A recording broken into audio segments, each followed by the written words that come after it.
Hello दोस्तों, मैं अमन मौर्य और आप सभी का सनराइजर्स कोचिंग क्लास में आपका स्वागत है। मैं आप लोगों को मैथ पढ़ा रहा था, उसमें हाइट एंड डिस्टेंस चल रहा था। तो उसमें दो टॉपिक हमारा हो चुका था, ट्री बेस्ड तक हम पढ़ चुके थे। तो हमें एंगल चेंज बेस्ड आज पढ़ना था। तो इसमें हमने आपको कल कुछ फिगर ड्रा करके बताया था। तो ये फिगर है, देख लीजिए आप सब। तो हमें लगता है आप सब इसे लिख चुके होंगे। तो हम क्वेश्चन की तरफ बढ़ते हैं। उसमें से एक क्वेश्चन हो गया था हमारा। आज हम दूसरे क्वेश्चन की तरफ इसमें बढ़ते हैं एंगल चेंज बेस्ड में। तो देख लेते हैं।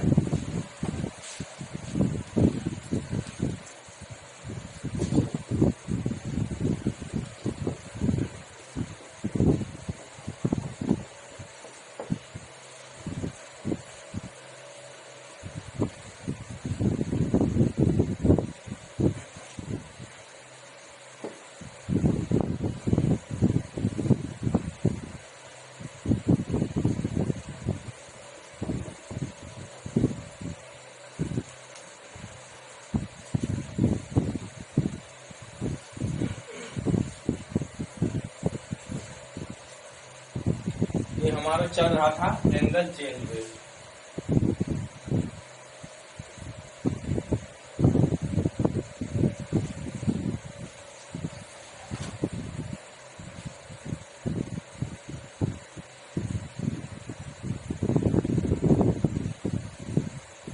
हमारा ये टॉपिक चल रहा था। तो इसमें अगला सवाल था, एक सवाल इसमें हम आप सभी को करवा चुके थे।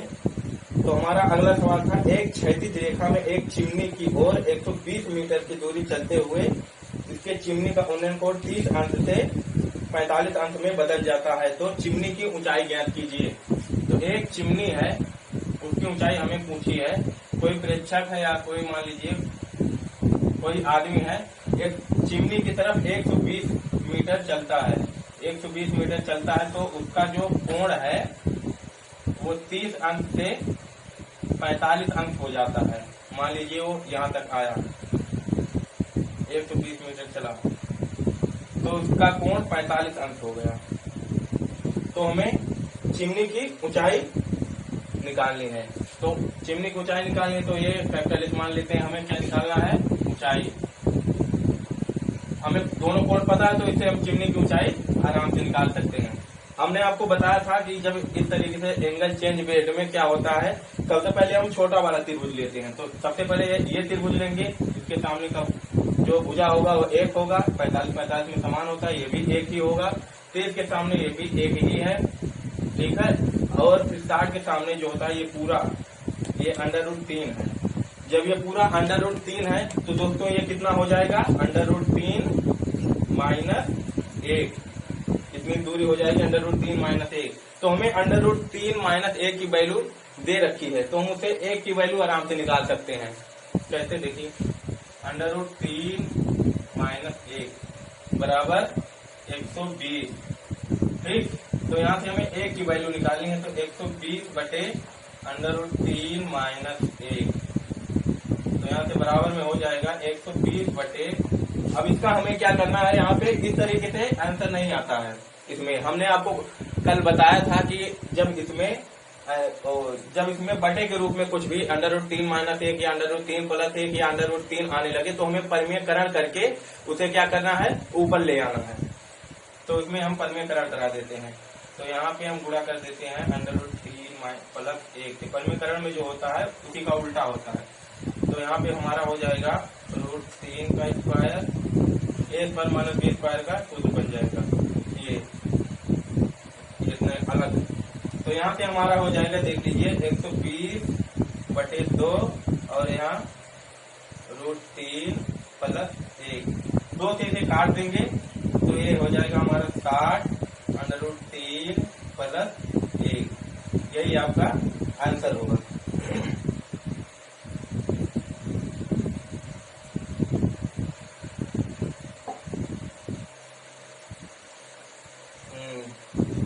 ऑप्शन सी इसमें सही है।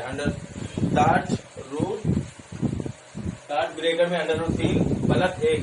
तो इसमें हम आपको 3 फिगर जो कल ड्रा करके बताए थे उसी तरीके से इसमें हर एक सवाल लगेगा। और इसमें कुछ होता नहीं है, सिर्फ हमें 2 एंगल दे देता है। कोई भी 2 एंगल दे देगा, उसके बाद या तो ऊंचाई दे देगी, हमें आधार पूरा निकालने को कहेगा, इस तरीके से इसमें होता है, नहीं तो हमें लगभग लगभग टावर की ऊंचाई भी ज्ञात करने को देता है।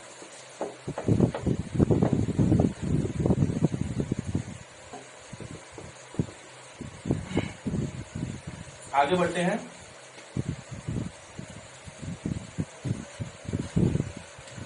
हमारा अगला सवाल दिया है, जमीन पर एक बिंदु से मीनार के शीर्ष का उन्नयन कोण 30 अंश है और मीनार की ओर 70 मीटर जाने पर यह 60 अंश का कोण हो जाता है। तो मीनार की ऊंचाई एकदम उसी के तरीके से ये भी है, एकदम उसी के तरीके से है। इसमें दिया है मीनार की ओर 70 मीटर जाने पर उसका कोण 60 अंश हो जाता है। पहले क्या था, ये मीनार है, कोई इंसान यहाँ खड़ा था, कोई इंसान यहाँ पे खड़ा था, तो उसका जो कोण था यहाँ से उन्नयन कोण ये था 30 अंश, ठीक। जो कोण था 30 अंश था और मीनार की ओर 70 मीटर जाने पर, मान लीजिए वो 70 मीटर चलकर यहाँ पे पहुंचा 70 मीटर, तो यहाँ से जो है उसका उन्नयन कोण कितना हो जाता है 60 अंश। कितना हो जाता है दोस्तों, 60 अंश हो जाता है। तो यहाँ पे हमें मीनार की ऊंचाई ये ज्ञात करनी है, एकदम उसी के तरीके से है जैसे हम पहले लगा चुके थे। तो सबसे पहले इसमें हम छोटा वाला त्रिभुज लेंगे। तो 60 के सामने की भुजा हम जानते हैं √3 पहले हो जाएगा, और ये 30 होगा तो 30 के ये 1 हो जाएगा 30 के। फिर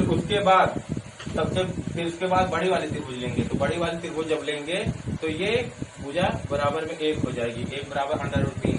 और ये बड़ी वाली जब त्रिभुज लेंगे तो ये पूरा 60 अंश का होगा। तो 60 के सामने की भुजा जो होती है, यहाँ से यहाँ तक की दूरी पूरी √3। जब यहाँ से यहाँ तक की पूरी √3 है, एक कमान ये है, तो यहाँ से यहाँ तक की पूरी दूरी कितनी हो जाएगी, जब ये √3 है तो यहाँ से यहाँ तक की पूरी दूरी जो हो जाएगी और √3 गुणे √3 ये पूरी 3 हो जाएगी। ठीक है दोस्तों, यहाँ पर ध्यान देने वाली बात ये है, जब एक कमान यहाँ से √3 है तो ये √3 का पूरा कमान कितना होगा, 3 √3 गुणे √3 मतलब तो हो जाएगा यहाँ पे 3 √3 गुणे √3 बराबर 3 हो जाएगा। जब ये पूरा 3 है और ये 1 है तो ये इतनी दूरी कितनी हो जाएगी, इसमें से घट जाएगी, जाहिर सी बात है। तो ये दूरी 2 हो गई।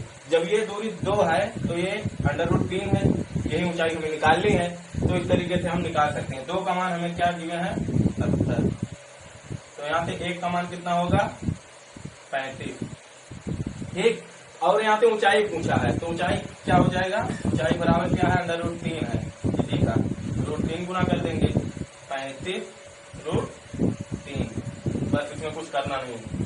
इसी तरीके से हो जाएगा ये आपका बहुत आसानी से। हमने आपको बताया था जब 1 और √3 रहे तो हम तो हम इसको फॉलो करेंगे, √3 को ही फॉलो करेंगे, 1 को नहीं लेते हैं। ठीक है, तो हम आगे बढ़ते हैं।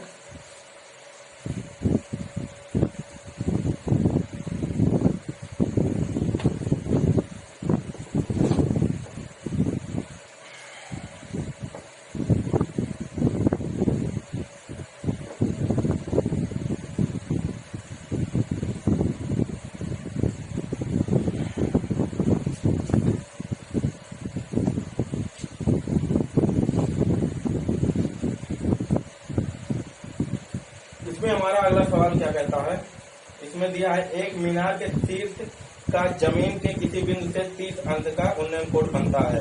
यदि मीनार की ओर 100 मीटर चलने पर उन्नयन कोण 60 अंश हो जाए तो मीनार की ऊंचाई फिर वही निकालना है। इसमें भी जैसे इसमें दे रखा है मीनार के शीर्ष से जमीन का उन्नयन कोण किसी बिंदु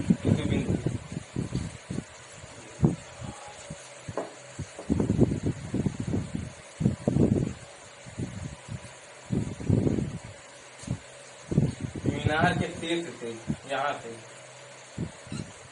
मीनार के शीर्ष से किसी बिंदु, यहाँ पे कोई बिंदु है मान लीजिए,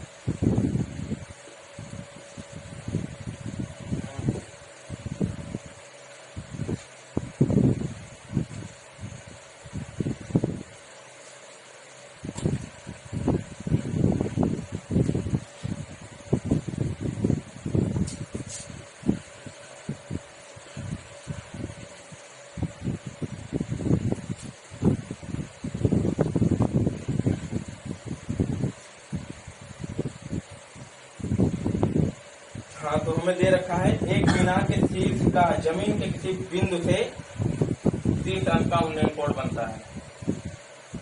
यहाँ पे मान लीजिए कोई बिंदु है, ठीक, यहाँ से यहाँ तक का कोण हमें दे रखा है कितना, 30 अंक का, ये कोण 30 अंक का बनता है।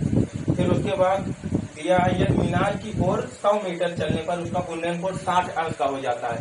तो यहाँ पे था कोई बिंदु, यहाँ पे था, मान लीजिए कोई प्रेक्षक यहाँ पे खड़ा है। फिर उसके बाद ये मीनार की तरफ चलता है कितना, 100 मीटर। 100 मीटर चलने के बाद मान लेते हैं यहाँ पहुंचा,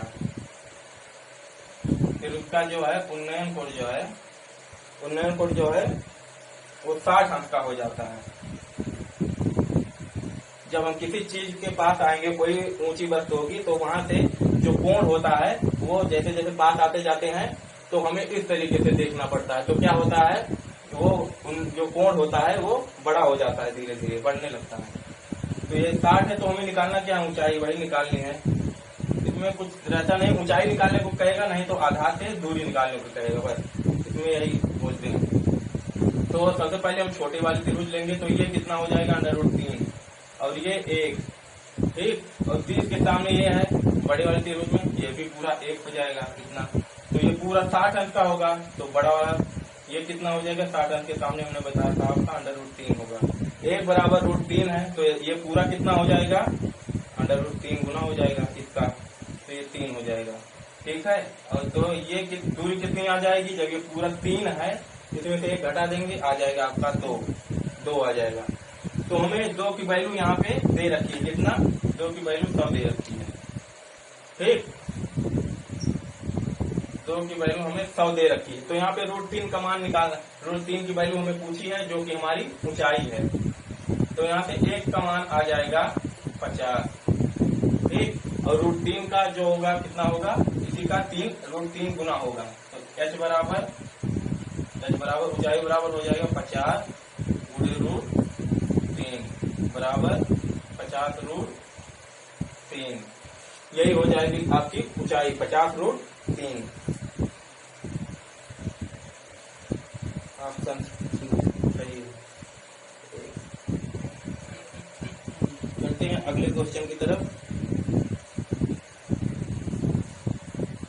अगला क्वेश्चन थोड़ा हमारा अच्छा है, इन सभी से थोड़ा अच्छा है, बहुत अच्छा नहीं लेकिन थोड़ा अच्छा है, देखते हैं।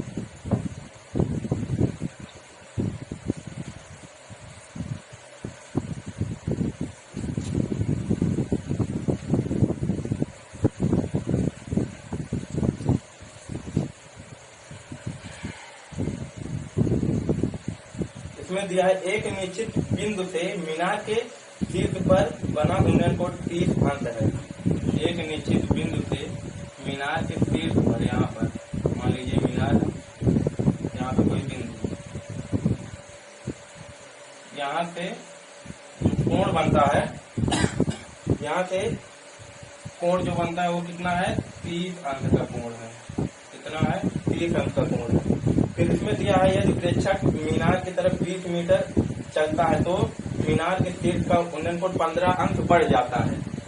यहाँ पे चलता है 20 मीटर चलता है और यहाँ पे आके पहुंच गया तो 20 मीटर बढ़ जाता है। इसका कहने का मतलब ये है, अगर ये 30 अंक था तो 15 अंक बढ़ जाता, सॉरी 15 अंक बढ़ जाता है।